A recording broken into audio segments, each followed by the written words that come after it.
नमस्कार, आप देख रहे हैं जन तहलका। इस समय हम आपको किसानों द्वारा फसल विविधीकरण यानी फसल चक्कर में बदलाव की ओर बढ़ रहे किसानों का रुझान का तस्वीरें दिखा रहे हैं। इस समय ये टमाटर की खेती है और इस जो फसल है, इस फसल में ये टमाटर का जो फसल है, इसमें देखिए फूल भी आ रहे हैं, फल भी आ रहे हैं। छोटे छोटे टमाटर हैं, बड़े हैं। और ये जो टमाटर की खेती है, ये किसान को कई बार बहुत सारा लाभ भी दे जाती है और कई बार किसान इस फसल से घाटे में भी रह जाता है। लेकिन अब किसान फसल का जो बदलाव चक्कर, जिसे फसल विविधीकरण कहते हैं, उसकी तरफ किसान बढ़ रहा है। किसान को यदि लाभ लेना है, यदि फसल में किसान को पूर्ण रूप से पैदा नहीं हो पाता तो फिर दूसरी फसल में किसान लाभ ले लेता है। सरकार भी और जो वैज्ञानिक हैं वो भी किसानों को इसी ओर इंगित कर रहे हैं, इसी ओर इशारा कर रहे हैं कि किसान फसल विविधीकरण, फसल यानी फसल चक्कर को अपना करके अधिक से अधिक लाभ ले सकते हैं। और यहाँ इस क्षेत्र में जो किसान है वो देखिए फसल विविधीकरण की ओर बढ़ रहे हैं। और हम आपको इन सीधी तस्वीरें दिखा रहे हैं। अभी हमने टमाटर की खेती का आपको दृश्य दिखाया था। ये मूंग है, ये मूंग की खेती है। और दूसरी तरफ फिर टमाटर की खेती है। लेकिन दूसरी ओर भी हम आपको दिखाएंगे कि फसलें लहला रही हैं, ये तभी लहरा रही हैं, इसमें किसान मेहनत भी कर रहा है। अब फसल चक्कर जो है, ये फसल जिसको फसल विविधीकरण कहते हैं, इस फसल चक्कर को अपनाना किसान की मजबूरी भी है, क्योंकि जो खेती की जो ज़मीन है वो कम हो रही है और किसान की जो आमदनी है उससे कम हो रही है। और आमदनी बढ़ाने के लिए किसानों को ऐसी फसलें का उपयोग करना पड़ेगा जिन फसलों से किसान को, उनके परिवार को अधिक आमदनी हो सके, अधिक मुनाफा हो सके। ये दूसरी टमाटर की दूसरी किस्म की खेती हम आपको दिखा रहे हैं। इस पर डोलों पर भिंडियाँ भी लगाई हुई है। लेकिन यदि हम दूसरी तरफ आपको दिखाएं, दूसरी तरफ ये तोरी की जो फसल है ये लगाई हुई है। तोरी ये सब्जी के लिए काम आती है। ये जो बांस खड़े करके, डंडे खड़े करके, इनके तारें ऊपर लगाई हुई है, जाल बनाया हुआ है, इसको जाल हम कहते हैं। इस जाल पर ऊपर चढ़ती हैं ये तोरी की जो बेलें हैं, इन पर फिर ये सब्जी के रूप में इस्तेमाल होती है। ये फूल आ रहे हैं, फल आ रहे हैं। ये अभी स्टार्ट हो रहा है और धीरे धीरे ये आगे बढ़ेगी। इनको ऊपर चढ़ाया जाता है और ऊपर चढ़ाने का क्रम लगातार जारी होता है। ये सारी जब बेलें ऊपर चढ़ जाती हैं तो फल आता रहता है।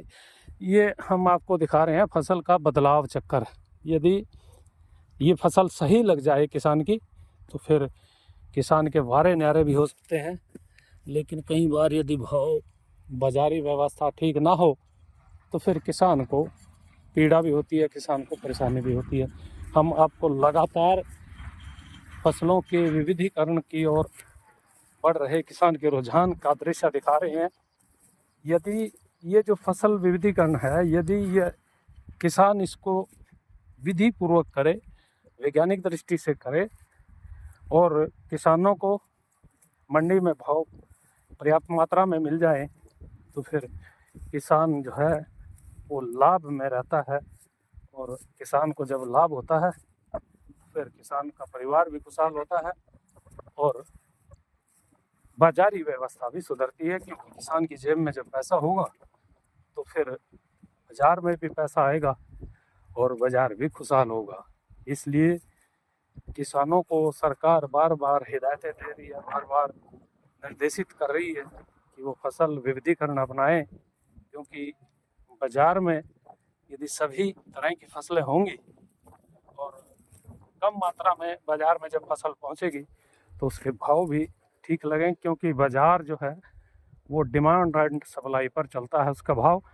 और यदि डिमांड अधिक होगी और माल कम होगा तो फिर भाव अच्छे मिलेंगे, और यदि माल अधिक होगा और लेने वाले कम होंगे तो फिर भाव जो है वो कम हो जाते हैं। और ऐसे में किसान को फायदे की जगह नुकसान झेलना पड़ता है। कई बार तो ऐसी हालत हो जाती है कि किसान ने जितनी मेहनत करके फसल उगाई है उससे भी किसान को उससे ज़्यादा नुकसान भी हो जाता है, क्योंकि जब भाव पूरे नहीं मिलते, लागत होती है, मजदूरी बहुत इन फसलों में होती है, तो फिर किसान को काफ़ी परेशानी होती है, काफ़ी निराशा भी होती है, क्योंकि उसने मेहनत की है और मेहनत भी गर्मी तपती दोपहरी का ये जो दृश्य है ये किसान की पीड़ा को कम नहीं करता है, क्योंकि मेहनत की गई हो पूरी गर्मी में, पूरी दोपहर में, और जहाँ लोग आराम कर रहे होते हैं एसी में बैठ कर के, वहाँ किसान अपने खेतों में मेहनत कर रहा होता है और उसको पर्याप्त मात्रा में जब भाव नहीं मिलते और उसको जो फसल का पूरा जो दाम नहीं मिलता, तो फिर किसान को आमदनी कम होती है, और आमदनी कम होती है तो फिर किसान निराश हो जाता है। और ऐसे में ये जो फसल विविधीकरण है ये किसान के लिए लाभकारी रहता है। आप देखते रहिए जनता हल का, हम आगे भी फसलों का आपको भाव दिखाएंगे। ये देखिए फसल पर मिर्चा भी इस टमाटर की खेती में ड्योड़ों पर लगी हुई है, और ये धनिया भी लगा हुआ, कई चीज़ें इस्तेमाल की जाती हैं। आप देखते रहे जनता हल का। हमारे साथ जुड़े हुए हैं, इनसे जानेंगे ये जो टमाटर की खेती आप कर रहे हैं इससे कितना फायदा होता है, कितना खर्चा होता है, क्या कहना चाहेंगे? इसमें तो खर्चा जी 20-22 हज़ार का खर्चा हो जा 1 किले पे। हाँ, किले पे। अच्छा, हाँ, और कितने दिन की फसल है ये? यह जी 7-8 महीने की फसल है जी। अच्छा हाँ जी। अच्छा, तो ये जो इसकी मेहनत कितनी करनी पड़ती है? मेहनत तो बहुत करनी पड़ती है जी, बहुत ज़्यादा मेहनत है। अच्छा, हाँ, और ये निकट जाता कितना है? यह जी जो रेट रहा तो फिर तो निकल जा लाख तक का, अगर नहीं रहता रेट तो फिर अपने पल्ले से भी देना पड़ता है। पल्ले से भी देना पड़ जाता है? हाँ अच्छा हाँ, यह तो हम तो है तुक्का है जी एक। अच्छा, जो हाँ। है। अच्छा रेट अच्छा, तो सारे परिवार इसमें लगे रहता है? हाँ जी, पूरा परिवार। अच्छा, हाँ सारे गर्मी में तपती हाँ में, हाँ? हाँ जी, अच्छा, सारे लगे हुए देखो आपके तो सामने। क्या क्या लगा रखे आपने ये टमाटर लगा रखे, उधर फ्रांसबीन लगा रखे, फ्रांसबीन तोड़ रहे। अच्छा, हाँ ये फ्रांसबीन भी है, हाँ, और इधर ये तोरी है, तोरी। अच्छा, तोरी भी लगाई हुई है। हाँ ये नहीं फसल का बदलाव चक्कर है, हाँ हैं? हाँ, तो इससे फायदा भी होता है? बहुत फायदा भी होता है, फायदा भी नहीं होता। रेट रहता है तो फायदा भी होता है। अच्छा, जो वैसे जो नॉर्मल में होता था तो 2 फसलें आदमी करता था, जीरे की और जो गेहूं की, हाँ। तो अब ये बदलाव क्यों कर रहे हैं किसान भी, फायदा ज्यादा हो? बस नहीं जी, ये तो अपने हाथ दूध पे लगाते हैं, गरीब आदमी नु है। नहीं, वो तो लगा लेते हैं, अभी फायदा ज्यादा हो इसीलिए तो करते हैं किसान हाँ, इसको, फायदा होता है जी। हैं? हाँ जी। हाँ, फसल चक्कर बदलाव हो। हाँ, सरकार कुछ रियायत भी दे रही क्या, कुछ सब्जी सुब्जी पर कुछ मिला है कभी? ना कुछ नहीं मिला जी। कुछ मिलता नहीं? ना जी। अच्छा, कहते को रेट रोट यदि कम रह जाता है तो भावांतर में सरकार देती, हाँ, ना ना कुछ नहीं देती जी सरकार। बातें ही है खाली? हाँ, अच्छा, कुछ नहीं देती सरकार। सरकार कुछ नहीं दे रही है। ना। आपने सुना किसान की पीड़ा को, और उधर ये फसल की तैयार करने की मेहनत कितनी लगती है। किसान पूरा परिवार फसल में खपा देता है, गर्मी हो, तपती हो, दोपहरी हो, सुबह हो, शाम हो, बच्चों को लेकर के खेत में ही किसान पड़ा रहता है, तब जाकर के फसल तैयार होती है। यदि भाव ना मिले तो फिर निराशा भी हाथ लगती है। फसल विविधीकरण को लेकर के क्या कहना चाहेंगे, किसान क्यों अपनाए फसल विविधीकरण, क्यों जरूरी है ये?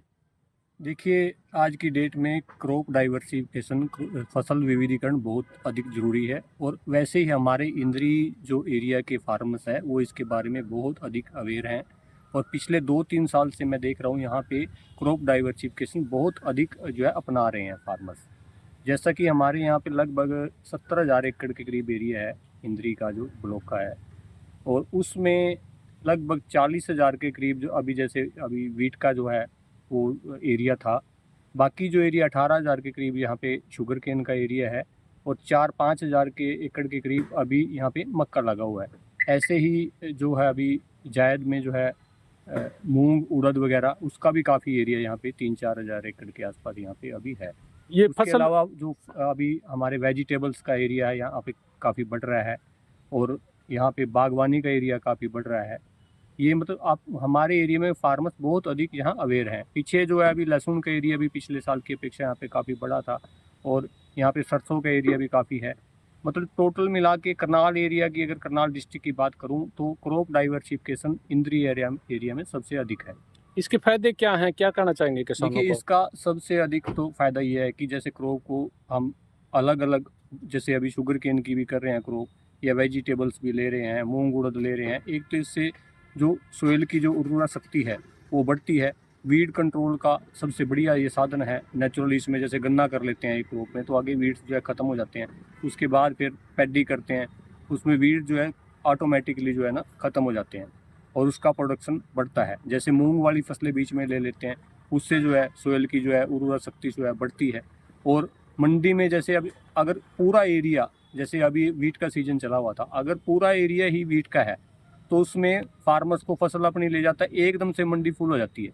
अगर उसमें क्रॉप डाइवर्सिफिकेशन है तो उसमें वो भीड़ का उसको सामना नहीं करना पड़ेगा, 2-2 3-3 दिन लाइन में नहीं लगना पड़ेगा, ऑटोमेटिकली रूटीन से चलते रहेंगे और आराम से इजली उसकी क्रॉप जो है ना बिक जाती है और अच्छा रेट मिलता है। और रेट का भी कुछ अधिक मिलता है? रेट का भी अधिक मिलता है। कारण? देखिए एक तो पूरा साल जो है फार्मर्स को जो है ना अपनी जो है ना कुछ जो है कैश क्रॉप में फायदा है कि पैसा मिलता रहता है उसको, अपनी जो डेली जो अपने खर्चे हैं वो निकलते रहते हैं उसको।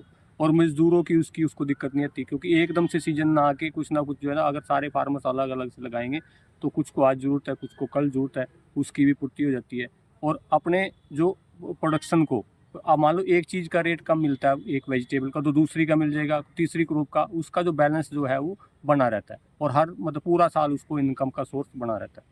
अच्छा, दूसरा ये कि जो बाजार की व्यवस्था, उसमें भी कुछ जो व्यवस्था है वो ठीक हो जाती है क्या? किसान को देखिए- कम डिमांड एंड सप्लाई जैसे होता है। यस, डिमांड एंड सप्लाई का तो सारा रेट में इफेक्ट पड़ता है। खाली आप पैडी वीट पे अगर चलते रहेंगे, उसके अलावा अगर वेजिटेबल्स पे जाएंगे तो उसका अपनी मर्जी से कहीं पे भी, जहाँ पे रेट ज़्यादा है वहाँ पे फार्मर्स ले जाता है, उसको मंडी का और उसका सारा बेनिफिट वो मिलता है उसको।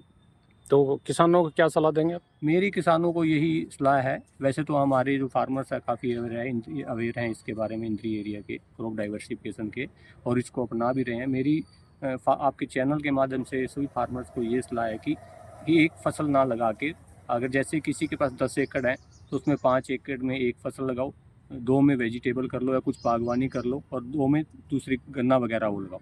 मतलब इसको एक फसल ना पैडी वीट ना करके इसको तो चेंज हमें करना ही पड़ेगा, आज करो या कल करो। बागवानी का भी अच्छा स्कोप है। हमारे यहाँ कुछ फार्मर्स ने अभी बागवानी पे भी गए हैं, काफ़ी एरिया में अमरूद वगैरह के या फिर नींबू वगैरह के बाग लगाए हैं। वो 1 साल के बाद ही 90,000 रुपये के करीब उसका ठेका शुरू हो जाता है। 2 साल के बाग का अगर अच्छे तरीके से उसने तैयार किया तो 2 लाख के करीब, 2.5 लाख के करीब उसको मिल रहा है, तो अर्निंग उसकी ज़्यादा है। यानी फसल विविधीकरण अपनाएंगे तो फिर किसानों में खुशहाली आएगी। बिल्कुल बिल्कुल, किसानों में खुशहाली आएगी। जी जी, धन्यवाद। Thank you.